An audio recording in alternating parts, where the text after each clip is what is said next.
شايفين السلاله اللي قدامنا ديت بابيون. دي ارنب بابيون، ام بابيون بسم الله ما شاء الله. السلاله عند اخونا حمدي سلاله طيبه، نسال الله عز وجل انه يبارك له فيها. زي ما انتم شايفين الام واقفه قدامكم بسم الله ما شاء الله.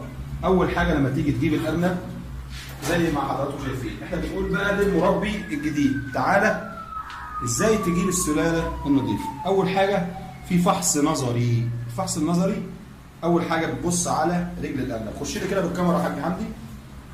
شايف رجل الارنب؟ شايف الارنب ما فيهوش جرب. دايما تبص لي على الاطراف، على ايديه، الايد الاماميه اهي، ايد الارنب. بص لي كده يا حاج حمدي. شايف الضفر؟ حاجات دي تكون واضحه قدامك في التصوير كمبتدئ، ماشي؟ مفيش جرب. بص لي تحت دقنه مفيش جرب. بص لي على الديل، لان دي الاطراف اللي دايما بيبقى فيها الجرب، ما فيهاش جرب. تيجي على الودان، خش لي على الكاميرا، مفيش تسمخ اذن. دي اول حاجه وانت بتشتري الارنب بتاعك. الارنب بتاعك اهو ارنب حيويته عاليه زي ما انتم شايفين، ارنب ريحه طويل، ارنب الفرو بتاعه ناعم، الفرو ما بيتساقطش في ايدك. وتساقط الفرو ده على فكره مش عيب في السلاله، ده بيبقى نقص املاح معدنيه، ممكن تعوضه انت بزياده في الاملاح المعدنيه هتضيفها على الاكل او هتضيفها على ميه الشرب. تمام؟ ده صفات الارنب. السلاله دي اللي هي البابيون. تمام؟ البابيون ادي سلاله البابيون. يا جماعة اشتركوا في القناة عشان عدد المشتركين يزيد، ولا انتوا مش عاوزين تساعدونا ولا ايه؟ ديت الريكس عشان تبقى عارف. الاسمر اللي قدامك ده بسم الله ما شاء الله من السلالات الجيدة في إنتاج اللحم. البابيون والريكس والنيوزيلندي زي ما انا هوريه لكم دلوقتي. ده الريكس. أرنب ما شاء الله زي ما انتم شايفين، ريحه طويل، الشيل على الودان. الودان زي ما انتم شايفين حاجة في منتهى النظافة، حاجة في منتهى الجمال. يعني يا بخت اللي هياخد من عندك هنا حمدي سلالات. تمام؟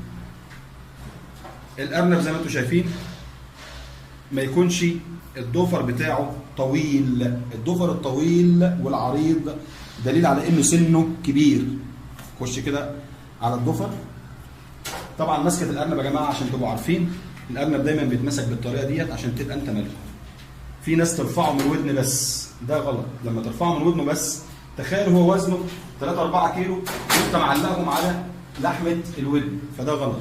المسكه الصحيحه للارنب بالطريقه دي، تاخده مع الفارو بتاع الكتف ده كده، الجلد نفسه، يبقى الارنب كده في ايدك من غير حركه. بص الضفر ما يكونش طويل. شايف الضفر عمقه قد ايه؟ ده معناه ان سنه صغير. العين ما تكونش فيها دموع او فيها عماص. خلي بالكاميرا كده على العين، ما يكونش فيها عماص. دي صفات جيده في الارنب. ده الريكس من السلالات الناتجه للحم الجيده جدا. الريكس والفلندر، الريكس والفلندر والنيوزيلندي والبابيون وفيما يسمى البلجيكي والبوكسات والداتش، ده بيدخل في مضمون ما يسمى تجاريا بخط اسكندريه. تمام؟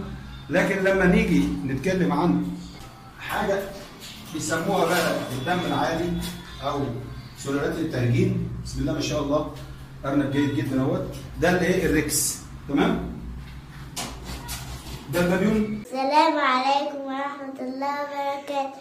لو عجبك الفيديو هتعمل لايك وشير وسبسكرايب وباي باي.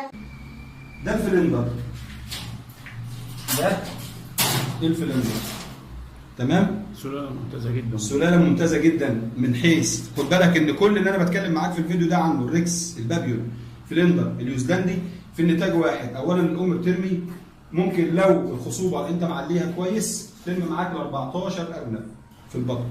تمام؟ احجام زي ما انت شايف، ادي طول الارنب قدامك. تمام؟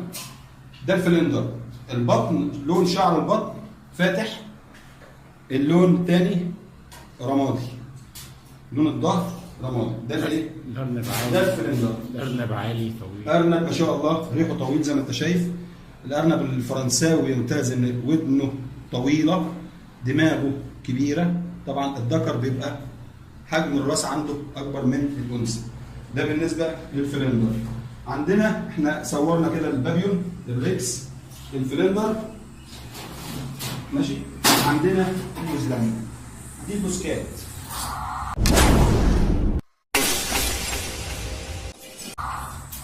دي البوسكات، بسم الله ما شاء الله.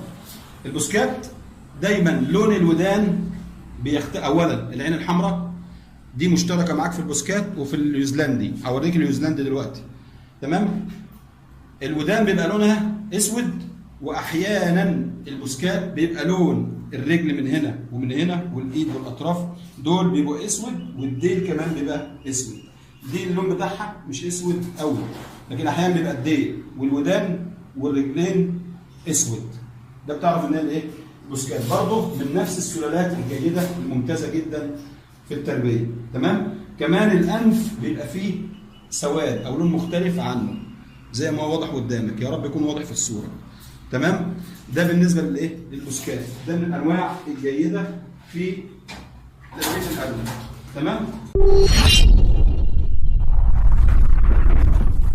تعال شوف بقى الفرق بينه وبين النيوزيلندي.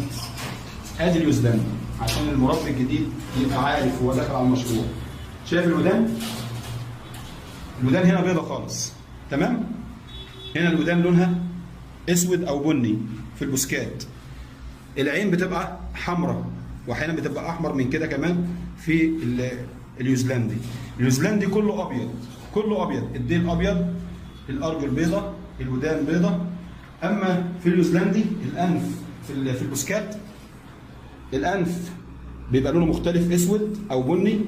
الودان الاطراف اللي هي الاماميه والخلفيه بتبقى لونها مختلف. طبعا في دي مش واضحه، ان شاء الله بنوريها لكم في فيديو تاني، تمام. يبقى عندنا كده 5 انواع ممكن تبدا بيهم او 6 انواع. الفرلاندي، ارجع تاني معايا في الكاميرا. الفرلاندي كمبتدئ تبدا بيه سلاله جيده. البابيون، الريكس، تمام. النيوزيلندي والبوسكات. البوسكات اهي. اما البلجيكي انا هوريك شكل البلجيكي برضو. البلجيكي اهو بس صغير. ده البلجيكي نفس لون الارنب البلدي بتاعنا القديم اللي كانوا بيسموه جيزه، تمام. ده برضو لما بيكبر من الانانب اللي نتاجها كويس جدا. بس انا ما انصحكش تبدا بالبلجيكي، لان البلجيكي عدد خلفاته بيبقى اقل واوزانه ما بتبقاش زي النيوزيلندي او الفنلندي او الريكس او البابيون، تمام. ده بالنسبه لانواع السلالات اللي تبدا بيها مشروع الارنب. وزي ما قلت لك في بدايه الكلام، لو انكم تتوكلون على الله حق توكله لرزقكم كما يرزق الطير تغدو خماصه وتعود بطانه. ده حديث من لا ينطق عن الهوى سيدنا محمد صلى الله عليه وسلم. السلام عليكم ورحمة الله وبركاته. كل يعمل لايك، كل يعمل شير، كل يعمل سبسكرايب. ما تنسوش تفعلوا الجرس عشان يوصل لكم